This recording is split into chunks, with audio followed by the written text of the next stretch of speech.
नमस्कार and welcome to Bharat affairs. जैसे कि आप सभी को मालूम चल चुका है कि पीएम मोदी 2 दिनों के लिए कुवैत की यात्रा में है और इसके रिगार्डिंग जो है ना आर्टिकल्स आज के टाइम पब्लिश किए जा रहे हैं, जहां पर पीएम मोदी कुवैत के क्राउन प्रिंस से मिलते हैं जिनका नाम शेख मिशाल अल अहमद अल जवर अल सबा है। थोड़ा लंबा नाम है। और इनसे मिलने के बाद में पीएम मोदी मिलते हैं जो भी इंडियन डायस्पोरा जो कुवैत में रहते हैं, इनसे मुलाकात होती है, बातचीत होती है और इंडिया और कुवैत के बीच में जो रिश्ते हैं उस पर भी यहाँ पर विचार विमर्श किए जाते हैं। और इस पर नरेंद्र मोदी की तरफ से यहाँ पर ट्वीट भी की जाती है कि पीएम मोदी का ये जो विजिट है ना, ये हिस्टोरिक माना जा रहा है, क्योंकि ये 43 इयर्स के बाद में ऐसा पहली बार है जब इंडिया के पीएम कुवैत जा रहे हैं। क्योंकि इसके पहले 1981 के टाइम में जब उस वक्त की prime minister Indira Gandhi Kuwait की यात्रा में गई थी, और लगभग 43 इयर्स के बाद में अब ये पीएम मोदी का विजिट कुवैत में रहने वाला है। और जैसे पीएम मोदी कुवैत पहुंचते हैं, यहां पहुंचने के बाद में कुवैत की तरफ से कुवैत का जो हाईएस्ट ऑनर्स जो अवार्ड है ना, ये दिया जाता है पीएम मोदी को, जो कि 20वां इंटरनेशनल अवार्ड माना जाता है कंट्री की तरफ से। और इसके बारे में ये कहा जा रहा है कि ये जो अवार्ड है जिसका नाम मुबारक अल खबीर, ये कुवैत का एक नाइटहुड ऑर्डर है जो बेसिकली जो स्टेट के हेड्स होते हैं या फिर जो फॉरेन सॉवरेन्स होते हैं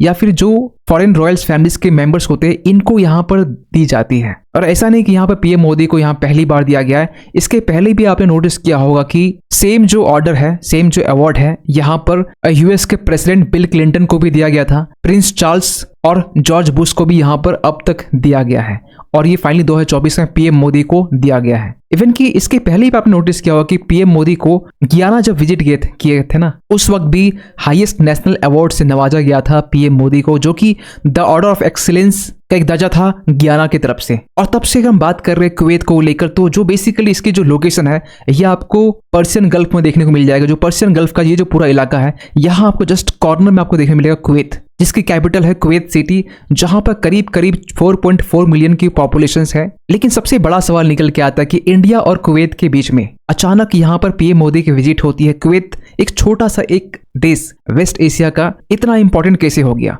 आपको बताना चाहते हैं कि कुवैत इंडिया के लिए इंपॉर्टेंट कैसे है। 2021 के एक वाकया याद आता है जब इंडिया को उस वक्त नीड थी ऑक्सीजन सिलेंडर की, ऑक्सीजन कॉन्सेंट्रेटर्स की, क्योंकि उस टाइम में कोविड-19 इंडिया में था, इवन कि पूरे वर्ल्ड में था, लॉकडाउन का सिचुएशन था। और उस टाइम में कुवैत की तरफ से 282 ऑक्सीजन सिलेंडर्स इंडिया पहुंचाया गया था, और इसके अलावा 60 ऑक्सीजन कॉन्सेंट्रेटर्स इंडिया पहुंचाया गया था कुवैत की तरफ से। फिर एक सवाल निकल के आता है कि अब यहाँ पर जो पीएम मोदी कुवैत पहुंचे हैं, इंडिया और कुवैत के बीच में ऐसे कौन से पॉइंट्स हैं जहां पर आगे कुवैत और इंडिया के बीच में जो रिश्ते हैं आगे इंप्रूव हो सकते हैं। आपको बताना चाहते हैं कि पीएम मोदी कुवैत जाने के बाद में ये बात करते हैं वहां पर जाकर इंडिया की रेमिटेंस के बारे में, जो ग्लोबल रेमिटेंस में इंडिया का एक सबसे टॉप पोजीशन है। आपको बताना चाहते हैं कि आज के टाइम में जो ग्लोबल रेमिटेंस रेसिपिएंट में इंडिया सबसे पहले स्थान पर है 129 बिलियन के साथ में। इवन कि 2024 में मैक्सिको और चाइना जैसे देश को पीछे छोड़ चुका है। मैक्सिको वैसे इस टाइम में सेकंड में और चाइना यहाँ पर थर्ड में है। इवन कि आज के टाइम में ना जो रेमिटेंस इंडिया में आते हैं ना, जो वर्कर्स पूरी दुनिया में जहां से काम कर रहे हैं वो इंडिया में पैसे भेजते हैं, और ये जो रेमिटेंस है इसकी वैल्यू आज के टाइम में जो $129 बिलियन है, ये पाकिस्तान की रेमिटेंस, बांग्लादेश की रेमिटेंस को मिला दिया जाए तो इससे भी ये ज्यादा इंडिया की रेमिटेंस है। लेकिन जैसे पीएम मोदी कुवैत पहुंचते हैं, कुवैत पहुंचने के बाद में जो इंडियन कम्युनिटी है इनको यहाँ पर थैंक्स कहा, और इसके लिए एक इवेंट ऑर्गेनाइज किया गया था हाला मोदी के नाम से। ये जो हाला मोदी है, यहाँ पर पीएम मोदी ने कुछ बातें कही। यहाँ पर यह कहा गया कि किस तरीके से जो वर्कर्स कुवैत में काम कर रहे हैं इनका एक बहुत बड़ा कंट्रीब्यूशन है कंट्रीज के डेवलपमेंट में। इवन कि वहां जाकर विकसित भारत 2047 के बारे में बात की गई कि 2047 में जो इंडिया का टारगेट है कि इंडिया एक डेवलप्ड कंट्री बने, इसके लिए जो हमारे लेबर ब्रदर्स है ना, जो ये सोच रहे कि जिस विलेज से वो बिलोंग करते हैं वहां पर एक इंटरनेशनल एयरपोर्ट बननी चाहिए, और ये सोच जो है विकसित भारत को और भी बड़ा करता है। और यही जो एस्पायरेशन है ये हमारे देश के लिए स्ट्रेंथ है। इवन कि इसके अलावा यहाँ पर जो इंडियन फार्मर्स हैं, जो लेबर्स हैं, इनके हार्ड वर्क को भी यहाँ पर जिक्र किया गया, और ये कहा गया कि I keep thinking the whole day about how hard our farmers work, how hard our labours work in the field. और इसी को लेकर यहाँ पे ये कहा गया किस तरीके से फार्मर्स 12 घंटे फील्ड में काम करते हैं। इवन कि यहाँ पे ये भी कहा गया अगर हमारे फार्मर्स फील्ड में 10 घंटे काम करते हैं तो वो चाहते 11 घंटे काम करें। 11 घंटे काम करते तो लगता है 12 घंटे काम करें। तो यहाँ पर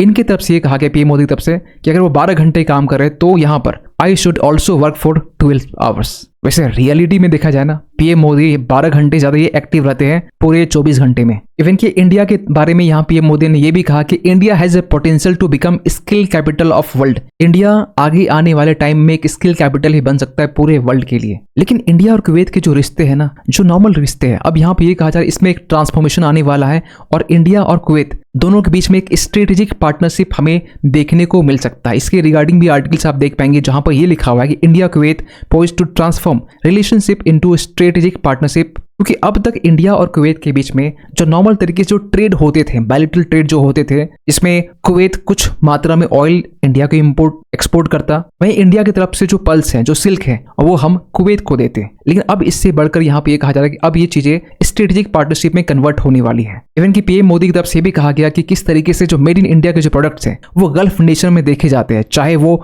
ऑटोमोबाइल हो, इलेक्ट्रिकल इक्विपमेंट हो या फिर मैकेनिकल मशीनरी हो। यहाँ तक कि इस बारे में बात की गई कि जो नॉन ऑयल ट्रेड है ना, उसमें एक डाइवर्सिफिकेशन की नीड है ताकि इंडिया और कुवैत के बीच में ग्रेटर बायलैटरल ट्रेड को अचीव किया जा सके। वैसे इंडिया कुवैत से बहुत ज्यादा ऑयल तो इंपोर्ट करता नहीं, लेकिन अगर हम आंकड़ों की बात करें ना तो India 6th largest crude oil supplier है और 4th लार्जेस्ट एलपीजी सप्लायर है कुवैत के लिए। और आज के टाइम में ना कुवैत में 6.5% ग्लोबल ऑयल रिजर्व्स है। वैसे सबसे ज्यादा रिजर्व्स तो वेनेजुएला में है पूरे वर्ल्ड का। लेकिन पीएम मोदी ने यहाँ पे इस बारे में भी फोकस की कि जो पेट्रोकेमिकल सेक्टर्स है, ये एक प्रॉमिसिंग एवेन्यू बन सकता है इंडिया और कुवैत के बीच में। जो पेट्रोकेमिकल इंडस्ट्री है उसके लिए जो इसकी वैल्यू है ना, ये 2025 तक में कही जा रही है कि 300 बिलियन यूएसडी डॉलर तक में ये होने वाला है। इवन कि इसके अलावा यहाँ पर बात की गई फैल्का आइलैंड जो है, इसकी डिस्कवरी के बारे में भी यहाँ पर जिक्र किया गया। फैल्का आइलैंड आपको बता दें कि ये बेसिकली यहाँ पर जो दिलमुन सिविलाइजेशन जो थे, जो 4000 बीसी से लेकर 2000 बीसी तक यहाँ पर थे,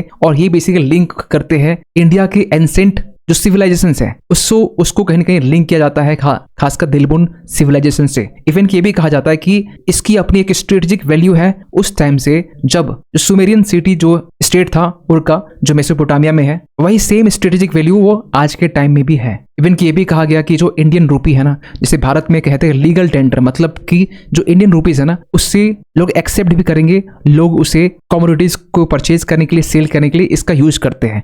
तो वो जो लीगल टेंडर है कुवैत में, इसे 1961 में एक लीगल टेंडर बना गया था, इंडियन करेंसी की बात कर रहे हैं। और ये चीज जो है ना इंडिया और कुवैत को जो इकोनॉमी है इसे इंटीग्रेट करने का काम करती है। इसके अलावा यहाँ पर कुवैत विजन 2035 के बारे में बात की गई। आपको बता दें कि कुवैत जो देश है, इन्होंने 2017 के टाइम में एक विजन रखा 2035 के नाम पर, और इस विजन में बेसिकली ये कहा गया कि कुवैत जो है एक इकोनॉमिक एंड कनेक्टिविटी हब बनेगा 2035 तक में। इसके बारे में भी यहाँ पीएम मोदी ने यहाँ पर यह कहा कि there are lot of synergy in the visions of both the sides which align of on many fronts. और इसके लिए जो इंडियन कंपनीज हैं, नंबर्स ऑफ इंडियन कंपनीज जो ऑलरेडी यहाँ पर इंगेज्ड हैं, जो इंफ्रास्ट्रक्चर प्रोजेक्ट है कुवैत में इसको एग्जीक्यूट करवाने में। इवन इसके अलावा ये भी चीजें देखी जा रही है कि जो इन्वेस्टमेंट है कुवैत से, वो कुवैत कंपनीज इंडिया में कहीं ना कहीं एक अपॉर्चुनिटीज ढूंढ रही है, और ये बेसिकली पॉसिबल हो सकता है कुवैत विजन 2035 के माध्यम से। इवन कि दोनों देश के कल्चरल बॉन्ड्स के बारे में ये कहा गया कि जो इंडियन मूवीज हैं जो आज के टाइम में कुवैत में भी देखी जाती है बड़े नंबर्स में, और दोनों देश के बीच में जो क्यूलिनरी जो ट्रेडिशंस है, मतलब खान पान के जो ट्रेडिशंस है, ये भी कहीं ना कहीं दोनों देश के सिमिलर माने जाते हैं। इवन कि इंडिया की जो डाइवर्सिटी है, जो पीस को हम लोग एम्फेसाइज करते हैं, टॉलरेंस को, कोएग्जिस्टेंस को, सेम चीजें कहीं ना कहीं कुवैत के मल्टी कल्चरल सोसाइटी का एक हिस्सा है, उनके वैल्यूज का कहीं ना कहीं पार्ट है। और हाल ही में आपने ये चीज नोटिस किया होगा कि जो कुवैती स्कॉलर्स हैं उन्होंने यहाँ पर रामायण और महाभारत जो कि एक एपिक माना जाता है, इंडियन एपिक, उसे यहाँ पर अरेबिक लैंग्वेज में ट्रांसलेट किया, और इसको लेकर भी यहाँ पीएम मोदी ने इन दोनों स्कॉलर के साथ में एक फोटो भी क्लिक करवाई थी। खैर अचानक से अगर इंडिया की तरफ से ना पीएम मोदी कुवैत जाते हैं तो इससे एक झटका खासकर जो पाकिस्तान है उसे एक मिलने वाला है। लेकिन खैर आप क्या सोचते हैं पूरे सब्जेक्ट को लेकर, कमेंट कीजिएगा। और जाते जाते एक क्वेश्चन आप सभी के लिए, हाल ही में 12th para athletics world championship 2025 में होस्ट किया गया, आपको बताना ये है किस कंट्री ने इसे होस्ट किया। आपके पास में ऑप्शन है म्यांमार, रशिया, इंडिया या फिर चाइना। सही आंसर कीजिए कमेंट सेक्शन पे। मिलते किसी अगली वीडियो में, तब तक के लिए थैंक यू सो मच।